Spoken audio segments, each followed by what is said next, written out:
بسم اللہ الرحمن الرحیم۔ آج اسباب منع صرف میں سے آخری سبب وزن فعل ہم پڑھیں گے۔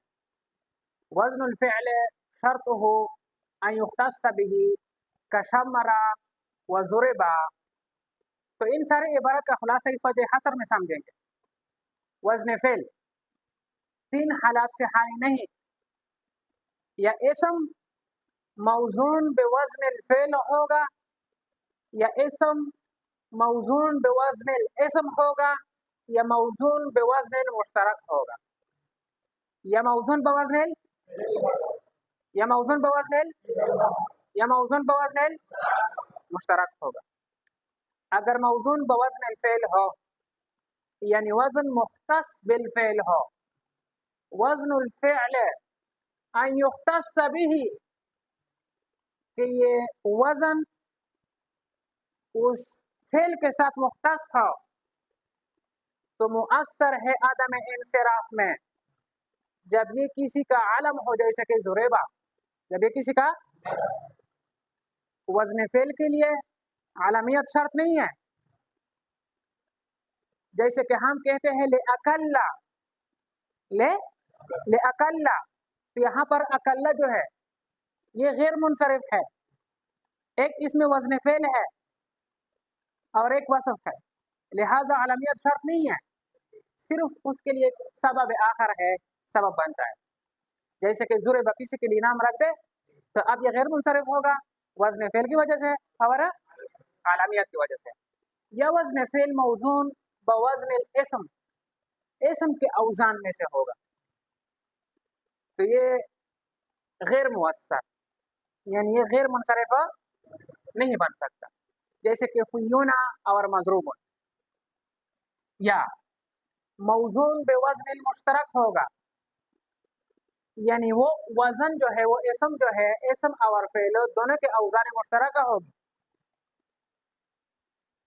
تو یہ دو حال سے خالی نہیں، یہ دو حال سے خالی نہیں۔ ابتدا میں حروف عطائن کی زیادتی ہوگی یا نہ ہوگی، اگر حروف عطائن کی زیادتی نہ ہو تو یہ غیر مؤثر ہے، غیر منصرف۔ دیکھیں ہم نے یہ کہا کہ وزن موزون بوزن المشترک ہو، اسم میں بھی پایا جائے اور فعل میں بھی پایا جائے، تو اس کے آخر میں اس کے شروع میں حرفاتین ہو گیا، حرفاتین نہ،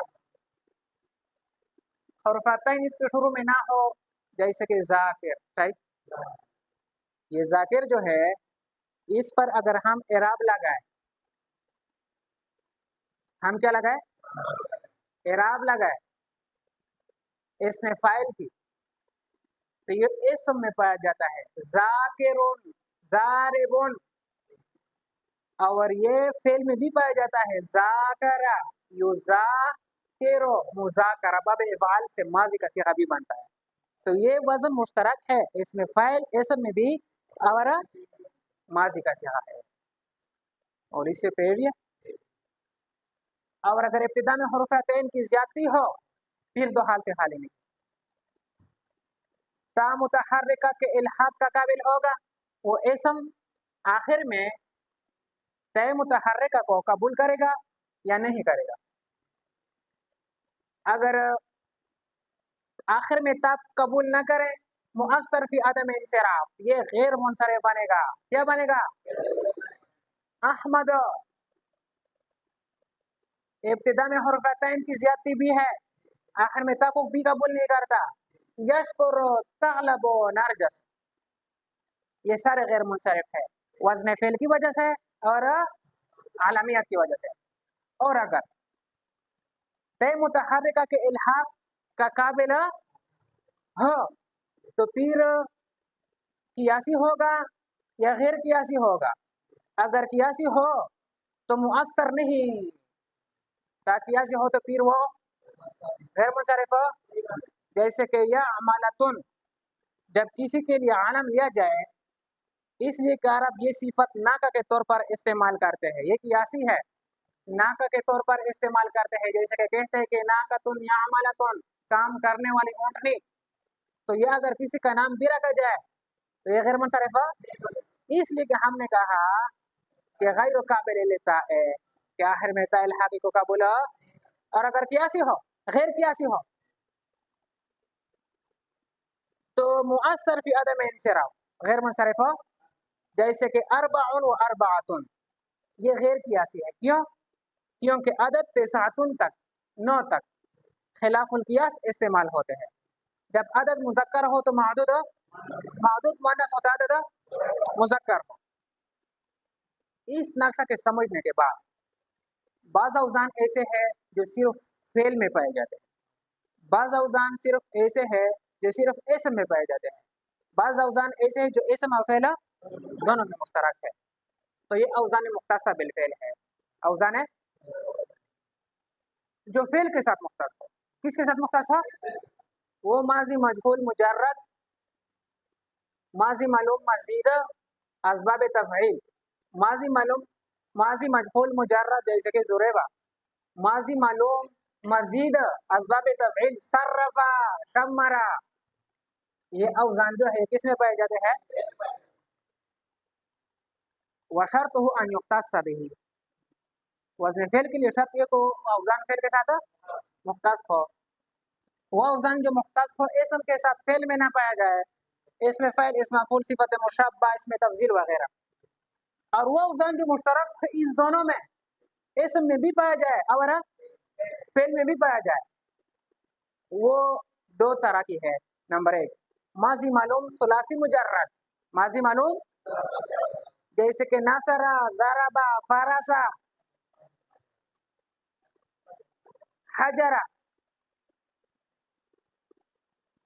ماضی معلوم رباعی مجرد، دخرجا، جعفر. اور اس میں فاعل مجرد سے، اس میں فاعل ثلاثی مجرد سے اگر لحاظ کیا جائے اعراب کا تو مختص بالاسم ہوگا. اگر کس کا لحاظ کیا جائے، جیسے کہ ضاربون اس کو پڑھے، اعراب لگے ضاربون پر وزن فاعل، ثلاثی مجرد سے اس میں فعل ہمیشہ فاعل کے وزن پر آتا ہے. تو یہ موزون مختص بالاسم ہو گئے، اس لیے کہ اس وزن پر اسم فعل.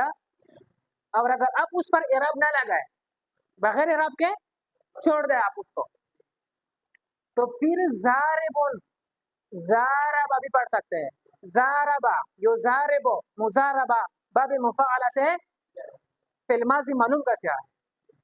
اور اس طرح اکرم، اگر آپ اس کو اعراب جاری کریں، اس پر آپ اعراب تو اکرما فی باب افعال سے ماضی معلوم کا پہلا صیغہ ہے. اگر بغیر اعراب کی چھوڑے تو اکرمان بنتا ہے.